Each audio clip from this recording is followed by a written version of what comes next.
சங்கிலியுடன் கருப்பசாமி தீமைகளை அழிக்க வந்திருக்கிறார்.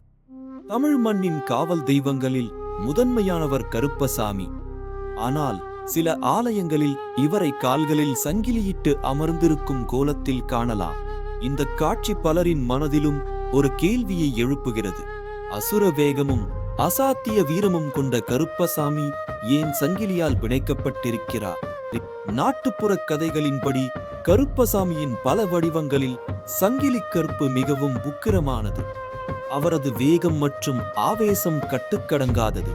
அவர் தீய சக்திகளை அழிக்கும் வேகத்தில் எந்த தடையும் இன்றி செயல்படுவதால் அவரது சக்தியை ஒழுங்குபடுத்தவே சங்கிலியால் பிணைக்கப்பட்டிருப்பதாக நம்பப்படுகிறது. அநீதி இழைக்கப்பட்டவர்கள் சங்கிலி கருப்பனிடம் முறையிட்டால் அவர் அந்த சங்கிலியை தெரித்து கொண்டு வந்து நீதி வழங்குவார் என்பது ஆழ்ந்த நம்பிக்கை. அவரது சங்கிலி பக்தர்களின் துயரங்களை கேட்கும் சக்தியின் ஒரு குறியீடாகவே பார்க்கப்படுகிறது. நியாயத்திற்காக போராடுபவர்களுக்கு அவர் துணை நிற்கிறார்.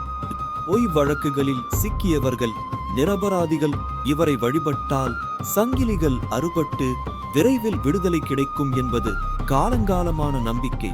கட்டுக்கடங்காத வேகத்தை அடக்கி பக்தர்களை காக்கும் காவல் தெய்வமாய் சங்கிலி கருப்பசாமி இன்றும் தமிழ் மண்ணில் அருள் புரிகிறார். கருப்பசாமியின் அருளால் அடுத்த கட்டத்தில் என்ன நடக்கும்? உங்கள் கருத்துக்களை பகிருங்கள்.